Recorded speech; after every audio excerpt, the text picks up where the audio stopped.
What is going on, guys? Welcome back to the channel.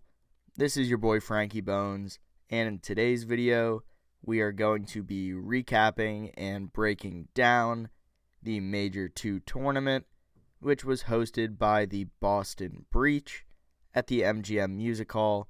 The venue looked amazing. Everybody seemed to have a great time. Seemed to be a really successful event, but along the way a lot of storylines developed throughout the tournament, which will break down, sort of how a lot of the teams performed, some surprising performances, as well as what to expect for the teams as we head into the Major 3 cycle of qualifying. Again, it'll be 3 weekends. It'll be 5 matches for each team ahead of the Major 3 tournament, which will be hosted by none other than Optic Texas. So the first thing that I want to talk about here as we look a little bit at the bracket, big congratulations to the Atlanta FaZe. They've been a pretty dominant team throughout the CDL history. In Cold War, they won all but one tournament, including champs. They made every single finals, which was incredible. Last year, again, made a few finals, but had some difficulties getting over the hump. They lost to the Los Angeles Thieves in the grand finals of champs last year, but good to get them rolling in Major 2 here. They played incredibly well. They started out in winners. A tough matchup against the Breach in the first round, but able to take care of business 3-0 in Toronto Ultra, winning out a sweaty one against the Minnesota Rocker, who we'll talk a little bit about, who had a great tournament run, and ultimately defeating the very hot Los Angeles Thieves in a 4-2 fashion to be able to secure the title. Congrats as well to Simp on winning MVP. Again, a little, wouldn't say questionable, was well deserved, but a lot of guys on the team did play very well. Abizi had some really impactful plays. In particular, the last 2 maps, they were tied 2-2, and he was able to make some big-time plays to help Atlanta FaZe secure the dub. But another thing that I want to talk about was the run that was put together by the Los Angeles Thieves. Now, they did start as winners. They had a tough draw. They had to go up against Optic Texas. Optic Texas was able to close it out in a 3-2 fashion, winning the Search and Destroy. Obviously, that has been Optic's best game mode now since they have formed the new team. But dropping down to losers brackets, they really just made an incredible run. They 3-0'd the Florida Mutineers. Obviously, there were some pull-ups along the way, but really was never a close series. Again, drawing an incredibly difficult matchup with the New York Subliners in losers round 2. They were knocked off by the Hot Rocker in winners bracket, so tough matchup for them. A lot of people thought that this may be where LAT would exit after a relatively difficult Major 2 qualifying period. Kenny was out. They were playing with Capsidal, who did play well, but they were able to keep this momentum rolling. They 3-0'd the New York Subliners. Definitely a very interesting and sort of shocking result from them. Obviously, the Major 1 champions, so they'll have to get back to the drawing board. Obviously, nothing to fix for them. Just sort of a tough draw, and they caught 2 really hot teams. But then the Los Angeles Thieves were able to 3-0 the Toronto Ultra. So obviously a tough draw against Optic. They dropped 3 maps there. But through losers round 1, 2, and 3, did not drop a map at all. Really impressive sweep of the Toronto Ultra, who have been one of the better teams as well throughout the beginning of the young season. And then ultimately they run into Optic Texas. Again, a grudge match after Optic was knocked down by the Minnesota Rocker. And they were able to take care of business. Optic Texas really could have played the series a lot different. There were some decisions they made, I think, throughout the series, in particular in the control, as well as in the hard point, maps 3 and 4. Optic Texas really had a chance to sort of put them away, but all the credit to LAT. They took advantage of the opportunity, and they were able to get the dub over Optic. They then 3-0 a really good-looking Minnesota Rocker team to make it to the grand finals. But this is sort of their 3rd series of the day. They had a lot of momentum, but I think they just sort of phased out all puns intended. I think they just sort of fizzled out a little bit, if anybody prefers that sort of terminology. But they played incredibly well. They have a lot to be proud of, I think, for this run. Incredibly difficult to come from losers round 1. Obviously, they didn't start there. But an incredibly strong showing by them. And I think heading into Major 3, they really solidified themselves as a top team. Octane played incredibly well over this Major 2 tournament. A lot of guys stepped up along the way as well, Kenny Draza and Dylan Envoy alike. So the next thing I want to talk about is a big congratulations to Zinni, a.k.a. Methods, who decided in front of the Boston crowd, which was really heartwarming to see. He decided to step away and retire and end his professional Call of Duty career.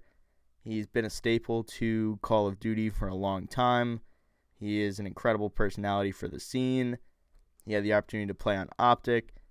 But I think most notably for Zin, I think something that he'll definitely be remembered by was his impact that he made on the Boston Breach. It was sort of in a situation where a lot of teams weren't super confident in his abilities. And coming into last season, he joined up with the Boston Breach, who bought the spot from Optic or Envy. I kind of forget exactly where the spot came from, but with the merger with Optic and Envy, they picked up the spot, and a lot of people thought it was just sort of picking up the scraps. But they put together a lot of respectable performances, and he really developed a culture there, and I think that's something that's incredibly typical out of Zin. He's going to be doing full-time content, which I think he's super excited about. Zin City will definitely have his back in whatever he wants to do moving forward. Just wanted to tip my cap to him. I'll definitely be tuning into his streams, and I'd recommend that as well. But an incredible career for him. Next thoughts, obviously, head to what will Boston Breach do next as they head into Major 3. I think it's pretty clear that Ben Beans, who is the main AR on their academy team, everybody thought that maybe he'd be stepping in a little bit sooner depending on how they played. But I think it will be a little bit of a transition, but he has a ton of slaying power. He's a great COD IQ. He's great with the sniper. I think it'll add in another factor for them in Search and Destroy, where they seem to be having some trouble. I'm not sure if they may end up making another change as well. I think it's tough to split up Nero and Vivid. They play on a pretty similar wavelength, and it's really just hard to replace subs in this league overall. But talking about a couple of other teams that I think may look to make changes. Obviously, we just mentioned Boston. Pretty clear the change that they'll be making there. We'll see if they make another one. I think London needs to blow it up, in the words of Aches. I think that, this roster really just isn't it. I think Asim's sort of extending a little bit now, knowing that he really has to pick up for a lot of these guys on the team. Not really sure what they're going to do. I'm not going to speculate on really any changes that might be made in terms of people being picked up from challengers or trades being made, which trades really just don't really happen in the league. Also talking about the Vegas Legion. Clayster absolutely fried out. They ultimately bowed out in losers round 1. Wouldn't say a tough draw with LAG, obviously a team that is newer into the league and a newer formed team, I should say, with 3 of the guys from their academy team coming up. But I don't know what needs to happen with this London team. They're playing from all over. They're not consistent. They weren't able to get it done in the Search and Destroy in Game 5. That's sort of their bread and butter, so a little bit odd to see from that standpoint, but I think a change is inbound for them. I think that the Seattle Surge may definitely have to look at what changes can be made to their team. Outside of Pred, obviously he made the joke about being LeBron on the Seattle Surge team. He really does need the help. I mean, everybody was saying Accuracy had an incredible series, aka Lamar, but in reality he basically dropped a 1.0 with 75 kills. Typical out of him. He really did kick up and made a big impact on this series, and I thought that they definitely had a chance to win as a result of that. But Mac is just really inconsistent, and I think compared to last year, we're not seeing quite the same firepower from Sib. So I think that they're definitely going to try and make a change, or at least try and put some new life into this team, maybe change a little of their play style. I'm not really sure what it is. Maybe it's the potential move of Pred to Optic. Sort of just looks like it chalked this team. They need to regain. They're not going to make a move, but I think that they definitely might look to do so. And last, another interesting one, looking at the Los Angeles Guerrillas. They were able to win a few different series, or win one series here. They lost in winners against Toronto Ultra. They were able to beat the Vegas Legion, like I just mentioned, but bow out in a 3-0 fashion to the Boston Breach. This will be Zinni's last win, so, Zinni may be blowing these guys up. I don't think it's a full blow it up. I think that the core is good. I don't think Joe Deceives played incredibly well. Exceed had some flashes. Alec obviously dropped a big 40 bomb. But I'm just not really sure what to expect from this team. Some sort of weird vibe going on there. I think Assault obviously popped off in the one control map on El Silo. But I think that they're a team that definitely could look to make a change. As we head into Major 3, obviously points are really important as we approach, the halfway point in the season. You can see LAG. I'll pull up the point standings here for you now. LAG is in 9th place with 50 points. Again, tied with Florida Mutineers and the Las Vegas Legion. So there's only going to be 8 spots, so they're really going to need to make a push. I think obviously Boston is going to have to regain with their new roster, as well as Seattle Surge, potentially a new roster. But I think the teams above them are pretty locked in. Optic, Rocker, Thieves, Ultra, Subliners, Atlanta FaZe. All those teams I see making champs, sort of without question. So really going to be what these teams at the bottom are able to do. Florida also is in that group where they're going to need to make a change. Today they announced that they are parting ways with Major Maniac. I don't know who's at the helm of that ship because every time they keep making changes, the roster gets worse and worse.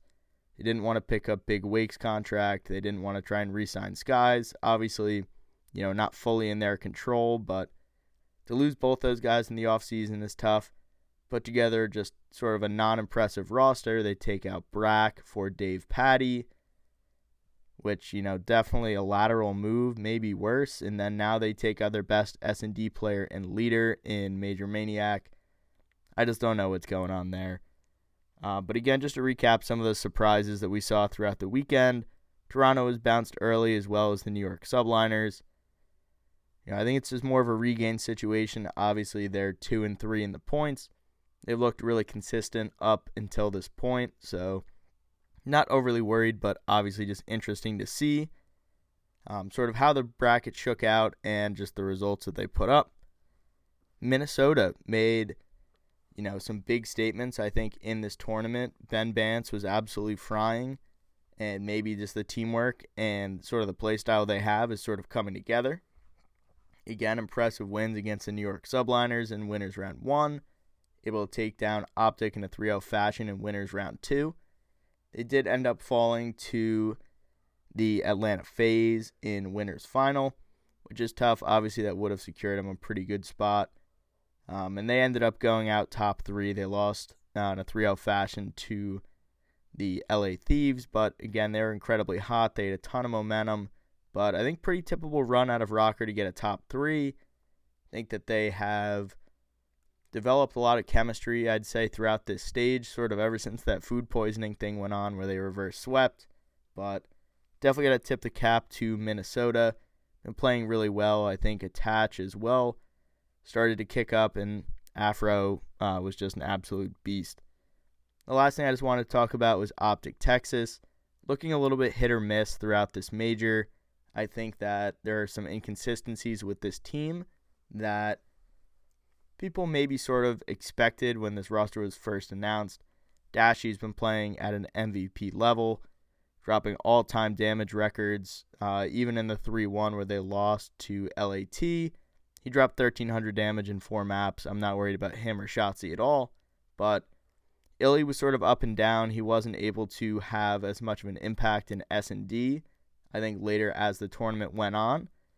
And also, I think Kyler, Kyler a.k.a. Hook, although he was able to make some great plays and some really impactful plays in some of the big maps that they were able to come back and win, I just think that, it's going to be tough to have sort of consistent placements. They obviously got top 4 here, but for an organization like Optic, obviously they want to try and secure a major win, and obviously the goal is to win champs at the end of the year. So, definitely some good things to come out of this major for Optic.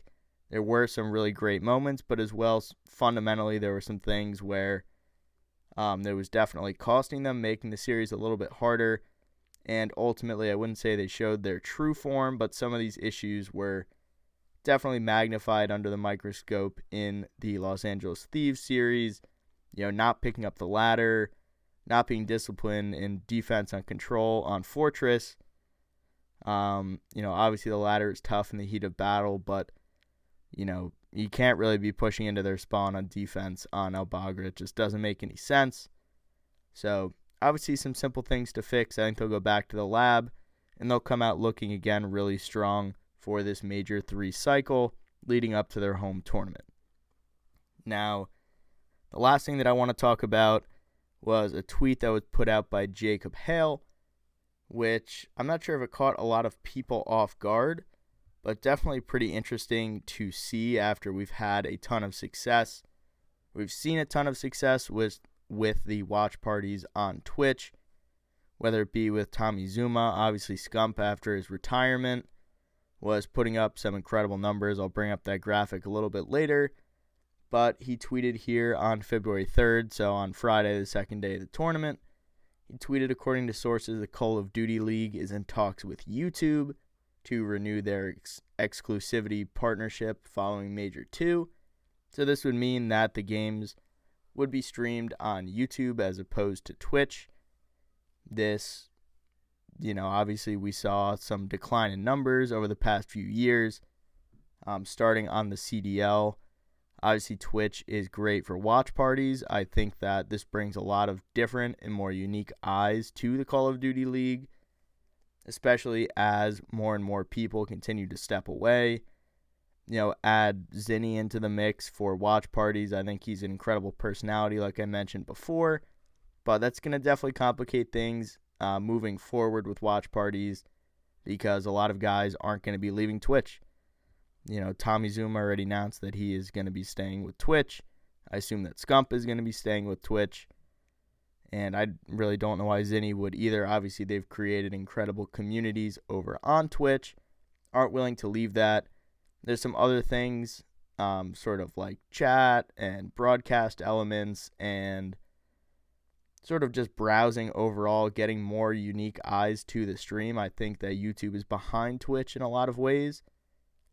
In that regard, it becomes pretty difficult to find lives, explore on different live channels, and for somebody that watches Call of Duty League every single weekend, every single map for hours on end, it's a similar thing with Pat McAfee show. I watch it every single day from 12 to 3. It doesn't pop up in my sub box as a live suggestion, doesn't show up on my home screen, and I watch those every single day. Why does it not show up? I have no idea, but to be honest, it may be unfortunately a business decision. I think it's one that's sort of a short-term decision and one that's a narrow-minded decision in terms of trying to expand the popularity of the league and continue the momentum that we've built so far the first few tournaments here on Call of Duty Modern Warfare 2. But I'll pull up a quick screenshot here. This was put out on Scump's Twitter. He said, "This is insane to me." He had 137,000, we'll round up for him, 138,000 people during the watch party. This is when Optic was playing the Los Angeles Thieves. You see right below that, the Call of Duty League had 135,000 people. And I believe that Zuma probably had another 15K. And as well, there were probably 25 to 30 creators that were also doing watch parties as well. Shout out to my man DB3, Damon Karma Barlow, the 3-time. But we got over just about 300,000 people here. I'll bring up this screenshot from the CDL Intel Twitter, where they show that the Major 2 peak volume was at 301,953 viewers. This was during the